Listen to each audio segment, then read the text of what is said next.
আমি রনি, আমি একটা বোকাচোদা আবাল মাগির ছেলে। আমার বাবা মাকে চুদে জন্ম দেয়নি, আমার মায়ের কাছে পাড়ার বিভিন্ন লোক আস্তকে আমাকে চুদে জন্ম দিয়েছে। আমি ঠিক বলতে পারছি না, আমার বাপের নাম নেই। তাই আমি একটা জার্জ সন্তান, তাই গ্রুপে এসে আমি সবাইকে গালাগালি করি, আমি একটা কালো মাল, আমি বুড়োচোদা মাল। কোন মেয়ে আমাকে পাত্তা দেয় না, দেখতে পাই না। আমার দুধ আর গুদ দেখার নেশা, কিন্তু আমি দেখতে পাই না। আফসোস করি আর হ্যান্ডেল মারি। আমি গ্রুপে এসে মেয়েদের ভয়েস শুনে বাথরুমে গিয়ে হ্যান্ডেল মারি। আমার নেশা শুধু হ্যান্ডেল মারা, আমি থাকতে পারি না, মেয়ে দেখলে আমি হ্যান্ডেল মারি।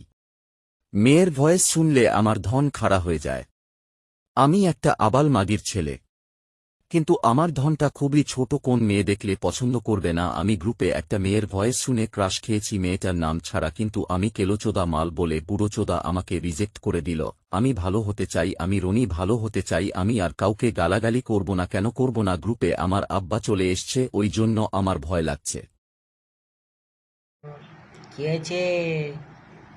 হুম, কি হয়েছে? বালছেদা, হাট শালা।